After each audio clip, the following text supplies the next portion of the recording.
Good morning students, welcome in online class 10th class. आज हम chapter 3 अंग्रेजी साम्राज्य का प्रतिकार एवं संघर्ष ये पढ़ेंगे। चैप्टर 1 एंड 2 कंप्लीट हो चुका है। जिस भी बच्चे का वर्क कंप्लीट हो चुका है वो अपनी कॉपी चेक करने के लिए स्कूल में भेज सकता है। ठीक है, इसके पहले हमने पढ़ा था कि कैसे मुगलकालीन शासन हुआ, मुगलकालीन साम्राज्य हुआ या फिर मराठा साम्राज्य हुआ, और राजस्थान में भी बहुत सारे ऐसे सिख संप्रदाय हुए। तो इन सब में किस तरह से भावना बदलती गई संघर्ष के प्रति। और आज हम पढ़ेंगे क्योंकि अंग्रेजी साम्राज्य का हमारे भारत पर आगमन हो गया था, तो किस तरह से उसका सामना हम लोगों को करना पड़ा या फिर कौन से संघर्ष की नीतियां बनी, इस चैप्टर में हम पढ़ेंगे। ठीक है, आइए पढ़ते हैं। पश्चिमी देशों ने अपने आर्थिक उद्देश्यों को पूरा करने के लिए की दृष्टि से अलग अलग देशों में अपने उपनिवेश बनाए और बाद में अपना साम्राज्य स्थापित किया। कि पश्चिमी देशों से जब ये आए थे तो ये सिर्फ यहाँ पर एक व्यापार करने के उद्देश्य से आए थे, लेकिन धीरे धीरे उन्होंने अलग अलग उपनिवेश बनाए। उपनिवेश का मतलब ये होता है कि कोई भी बाहर से आकर हमारे यहाँ पर राजनीतिक, सामाजिक हर प्रकार का दबाव डाले तो वो उपनिवेशीकरण कहा जाता है या उपनिवेश कहा जाता है। तो यहाँ पे उन्होंने अलग अलग तरह से यहाँ आए अपने ही देश में, उन्होंने कि हम यहाँ व्यापार की दृष्टि से उन्होंने आना स्टार्ट किया और धीरे धीरे अपनी सत्ता यहाँ पर स्थापित करते चले गए। भारत में ब्रिटिश उपनिवेशवाद की शुरुआत एक छल कपट, अत्याचार और शोषण से हुई थी, क्योंकि ये आते ही भारतीयों पर अत्याचार करना शुरू कर दिया था। भारत प्राचीन काल में एक समृद्धशाली देश था। सबसे पहले मैंने पढ़ाया था चैप्टर 1 में कि भारत क्या था, एक सोने की चिड़िया जहां पे वसुधैव कुटुंबकम की भावना निहित थी। विश्व के अन्य देशों के साथ ही अंग्रेजों की भारत पर सदैव निगाहें रही है कि जिन और अंग्रेजों की क्या थी, हमेशा भारत का एक समृद्धशाली देश था। यहाँ पे हर प्रकार के उत्पादन जो होते थे वो अच्छी किस्मों के होते थे, तो भारत के ऊपर उनकी नजर हमेशा से ही रही थी। शीघ्र ही वो यहाँ पर व्यापारी शासक बन गए और अंग्रेजों के कारण भारत की सामाजिक, आर्थिक, सांस्कृतिक व्यवस्थाओं को आधारभूत यहाँ पर क्षति पहुंचती ही गई और हानि पे हानि यहाँ पर होती ही चली गई। अब आता है 1757 ईस्वी से 1857 ईस्वी तक कि कैसे हम लोगों के अंदर स्वतंत्रता को लेकर भावना उत्पन्न होने लगी। 23 सितंबर 1600 ईस्वी को ब्रिटेन के प्रमुख व्यापारियों ने एक संयुक्त पूंजी उद्यम के रूप में the governor and the company of merchants of London tradings into the east company के नाम से ब्रिटिश ईस्ट इंडिया कंपनी की शुरुआत की। 31 दिसंबर 1600 ईस्वी को एलिजाबेथ प्रथम ने इस कंपनी के पूर्व के साथ में व्यापार करने का एक अधिकार पत्र प्रदान किया। एलिजाबेथ जो कि लंदन की रानी थी, एलिजाबेथ प्रथम, तो उन्होंने एक इस कंपनी के साथ में उन्होंने यहाँ पे एक अधिकार पत्र घोषित किया कि 1600-1200 ईस्वी में सूरत में ईस्ट इंडिया कंपनी ने स्थायी व्यापारिक कोठी स्थापित की और 1604 ईस्वी में मद्रास में फोर्ट सेंट जॉर्ज किले का निर्माण किया। 1717 ईस्वी में मुगल बादशाह फर्रुख सियर ने फरमान प्राप्त कर कंपनी ने 38 गांवों की जमींदारी प्राप्त कर ली कि इन्होंने आते थे यहाँ पे किले बनवाए और जॉर्ज किले का निर्माण किया और मुगल बादशाह फर्रुख सियर से फरमान प्राप्त करके कंपनी के 38 जमींदारों की गांवों की जमींदारी को प्राप्त कर लिया।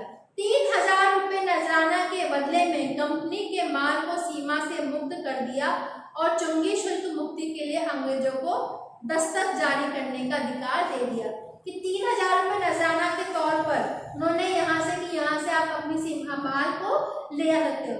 कंपनी ने अपना ध्यान बंगाल पर केंद्रित कर दिया कि हम, क्योंकि बंगाल सबसे उत्तम राज्य था जहाँ पे हर कार्य की शुरुआत वहीं से हुई थी, तो उन्होंने सबसे पहले उन्होंने बंगाल के ऊपर अधिकार रखना शुरू किया। और 1757 ईस्वी में पूर्व अंग्रेजों ने अन्य यूरोपीय कंपनी को पराजित कर अपनी सर्वोच्चता स्थापित करी। मुगलों से फरमान प्राप्त करने के बाद ईस्ट इंडिया कंपनी का बंगाल में और ज्यादा हस्तक्षेप बढ़ गया और बंगाल के नवाब अली वर्दी खां की मृत्यु हो गई। 10 अप्रैल 1756 को 56 को बंगाल के, उस समय बंगाल में अली वर्दी खान और सिराजुद्दौला वहां पे उस समय ये नवाब शासक थे। तो इसकी अली वर्दी खां की मृत्यु हो गई और उनकी उत्तराधिकारी छोटी पुत्री का पुत्र सिराजुद्दौला नवाब बना, जबकि पूर्णिया का गवर्नर शौकत जंग भी नवाब बनना चाहता था। अंग्रेजों ने अवसर का लाभ उठाकर नवाब के विरोधियों को संरक्षण देना प्रारंभ कर दिया। जैसे ही सिराजुद्दौला वहां पे नवाब बना तो उसके अपोजिट जितने भी शासक थे उनको अपने साथ में मिलाना शुरू कर दिया, क्योंकि अंग्रेजों की नीति क्या थी? फूट डालो और राज करो नीति थी। अंग्रेजों ने अवसर का लाभ उठाया। आर्थिक मामलों को लेकर नवाब और अंग्रेजों के मध्य काफी मतभेद हो गए थे, जिसके परिणाम स्वरूप 23 जनवरी 1757 ईस्वी को प्लासी का युद्ध हुआ, जिसमें अंग्रेजों की विजय हुई और नवाब सिराजुद्दौला मारा गया। अंग्रेजों ने बंगाल का नवाब मीर जाफर को बना दिया, जिससे बंगाल में उनको और अधिक अंग्रेज सत्ता स्थापित हो गई। 1760 ईस्वी में मीर जाफर ने अंग्रेजों की जनापूर्ति नहीं कर सका तो अंग्रेजों ने मीर कासिम को बंगाल का नवाब बना दिया। उस समय अंग्रेज ये चाहते थे कि हम ऐसे शासकों का निर्माण करें जो हमारे इशारों पर नाचे, मतलब एक कठपुतली चाहते थे वो, कि हम वहां पे जैसा हम बोले वो जैसा शासक जो करवाना चाहते हैं वो शासक वहां पर वही करे। तो मीर जाफर उनके उस समय के इन बातों को पूरा नहीं कर पाया तो उन्होंने उसको हटाकर मीर कासिम को वहां का नवाब बना दिया। नवाब बनने के बाद मीर कासिम ने बंगाल में प्रशासनिक पुनर्गठन का प्रयास किया, लेकिन भ्रष्टाचार और ब्रिटिश हस्तक्षेप के कारण उसे सफलता नहीं मिली। आर्थिक मामलों एवं विभिन्न सुविधाओं को लेकर मीर कासिम और अंग्रेजों के मध्य मतभेद बढ़ते गए, जिसके परिणाम स्वरूप 22 अक्टूबर को 1764 को बक्सर का युद्ध हुआ, जिसमें नवाब की पराजय हुई और अंग्रेजों की विजय हुई। यह युद्ध भारतीयों के लिए सबसे ज्यादा घातक सिद्ध हुआ। इस युद्ध के बाद अंग्रेजों को बंगाल, बिहार और उड़ीसा की दीवानी अधिकार अंग्रेजों को प्राप्त हो गया और इसमें भारत को उद्योग और व्यापार को भी बहुत हानि पहुंची, क्योंकि बक्सर का युद्ध हुआ, उसमें उनकी पराजय हुई, जिसके परिणाम स्वरूप उनको बंगाल और उड़ीसा और बिहार इन तीनों की दीवानी अंग्रेजों को सौंपनी पड़ी। उसके बाद में अंग्रेजों का और मराठों का मैसूर में संघर्ष, अंग्रेजों का मराठा और मैसूर से संघर्ष हुआ, जो कि विभिन्न चरणों में हुआ। तो पहला था अंग्रेजों का मराठा से युद्ध कि 18वीं शताब्दी में भारत में मराठा शक्ति एक बहुत प्रमुख शक्ति मानी गई थी, लेकिन 14 जनवरी 1761 में पानीपत के युद्ध के बाद मराठों की शक्ति क्या थी? कमजोर होती चली गई और अंग्रेजों को भारत में अधिकार रोकने वाली चुनौती मराठा के पास ही थी। जब मराठा ने इसकी तलाश कर रहे थे तो 1772 में पेशवा माधव राव की मृत्यु के बाद उसके भाई नारायण पेशवा बने, लेकिन पेशवा का चाचा रघुनाथ पेशवा बनना चाहता था और अंग्रेजों को जब इसका पता लगा तो उन्होंने फूट डालने का अवसर मिल गया और अंग्रेजों और रघुनाथ राव के मध्य 6 मार्च 1775 ईस्वी को सूरत की संधि हुई, जिसमें अंग्रेज रघुनाथ राव को पेशवा बनने की मदद करेगा और पेशवा अंग्रेजों को 82 साल से और सूरत की लगान का आधा भाग देगा। इस प्रकार रघुनाथ राव की महत्वाकांक्षा तब बंबई सरकार द्वारा साथ की गई संधि ने मराठों और अंग्रेजों के मध्य संघर्ष का अनिवार्य होना बना दिया। तो इसमें प्रथम युद्ध हुआ अंग्रेजों और मराठों के मध्य 1775 ईस्वी से 1782 ईस्वी के मध्य अंग्रेजों और मराठों के मध्य संघर्ष चला। इस संघर्ष में ब्रिटिश सेना संगठित मराठा सेना से परास्त हुई और 29 जनवरी 1700 को बड़गांव की अपमानजनक संधि पड़ी, जिसमें अंग्रेजों द्वारा विजित मराठों को वापस लौटने और रघुनाथ राव को पूर्ण दरबार के हवाले करने तथा अंग्रेजों द्वारा 41,000 का युद्ध हर जाने के रूप में देना तय हुआ। कि वापस दूसरा युद्ध हुआ अंग्रेजों और मराठों के मध्य। ये संघर्ष हुआ 1802 से 1805 तक।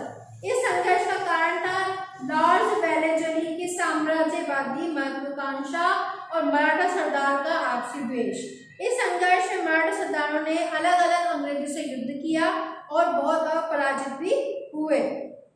दक्षिण भारत में भोसले ने संघर्ष किया और 1803 ईस्वी में अमरगांव के युद्ध में पराजित होने पर अंग्रेजों से देवगांव की संधि कर ली और युद्ध के में सिंधिया पराजित हुआ और 30 दिसंबर 1803 ईस्वी में सुरजी अर्जुन गांव की संधि हुई।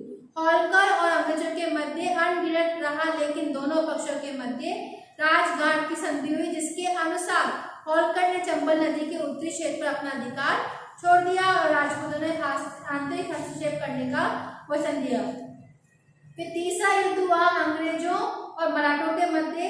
भारत में अंग्रेजों की सर्वश्रेष्ठता बनाए रखने के लिए जून 1857 में पेशवा के साथ में 5 नवंबर 1817 ईस्वी को सिंधिया के अंग्रेजों की अपमानजनक संधि करनी पड़ी। अपमानजनक बंधनों को तोड़ने के लिए मराठा ने संघर्ष आरंभ कर दिया, लेकिन पेशवा की तुर्की भोसले की सीख तो बढ़ गई और होलकर के स्थान पर पराजय हुई और मेलकान पेशवा के साथ संधि हुई, जिसके अनुसार पेशवा पद समाप्त कर दिया गया और 8 लाख की पेंशन देकर बिठूर भेज दिया गया, जहां पर 1852 ईस्वी में उनकी मृत्यु हो गई। इस प्रकार अंग्रेजों ने अपनी कूटनीति, फौजदार और राजकोट नीति से मराठों को संघर्ष में पराजित कर दिया। आज हमने पढ़ा मराठों और अंग्रेजों के मध्य। अब हम पढ़ेंगे कि मैसूर और आंग्ल के मध्य, अंग्रेजों के मध्य संघर्ष कैसे हुआ। ये हम अगली क्लास में पढ़ेंगे। आपको आज जितना पढ़ा है समझ में आ गया होगा। Thank you, have a nice day.